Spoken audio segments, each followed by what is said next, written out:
We're here with Coach Suzy Barcomb and senior Joana Alves after their 75-65 win over Central Washington. 51 second half points, Coach. What was the difference there in the final 20 minutes? I think what we did, and we talked about at halftime, I just felt like we were really not in sync. I mean, we've been dealing with people in and out of the lineup, and I just felt like we weren't competing hard enough. And then our three-ball shooters, because people will play a zone, our three-ball shooters were 1 or 2 of like 12. So we talked a lot about what our expectations were, and I told them to stop thinking. I told Sarah specifically, stop thinking on the floor. You're in the game to shoot. I thought she came into the second half with a heck of a lot more confidence and knocked down some really important threes, along with JoJo and Kamira playing lights out tonight. Joe, you've been waiting to have a breakout game like this. You go for 22 points, career high 15 rebounds. What was working for you? I think my teammates set me up a lot, and that was really good that they can trust me to do that. And I also think that because I was in a drought for so many games, I was just waiting for this specific game to come back home. And to play home is always good, so I feel like that helped me achieve my goals of rebounding specifically, because it's something that I need to work on, and definitely my low post scoring. Sarah hit some really big shots there. She had 3 really big threes all in the second half. Obviously trying to cycle through some bench options and see who's producing. What'd you see from her tonight? Obviously she hit some shots. Yeah, she's one of our best shooters in practice. I mean, she is a true green light shooter. We reminded her of that once again in the halftime. The teammates are talking to her that you're a green light shooter, stop thinking.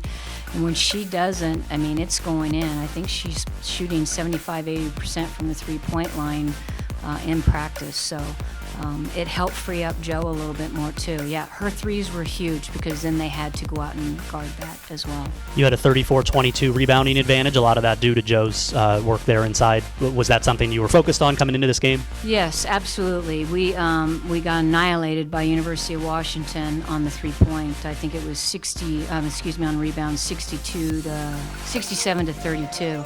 And we've been focusing on, this is the first time all season we've out-rebounded a team offensively and defensively. We've never done them both, and so we'll continue to try growing in that area. Joe, you've got a 5-game homestand here. You get it started off right tonight, and then you're back here on Saturday, and you're home for the next 3 weeks. What's that like to know you're going to be comfortable and you're going to be at home and doing your regular routine? I think it's really, really good. I mean, we'd like to travel because that's what we're going to do in conference, so that's also something that we need to work on. But being home is also always a different feel. I don't know. I don't want to say that the court is just familiar to us, and we just feel the support that we have from people. And when things don't go the way we want, it's always good to be home and have all that support from people that come watch us. And I think we just really, really need that because we came from a really long trip, and I think these games at home are going to give us the confidence so we can win when we travel again. Suzy, last one. Kamira comes back after not her best game on Saturday and really produces for you again. She's obviously been your leading scorer throughout this season, and she has a big game tonight.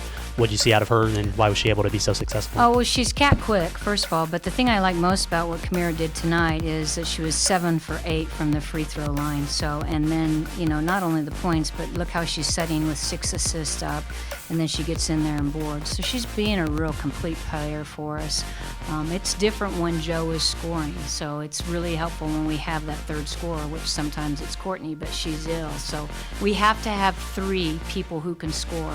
Would prefer 4 on the floor so the pressure is off. So crossing our fingers that someday soon we will have our top 7 around for at least 3 games in a row.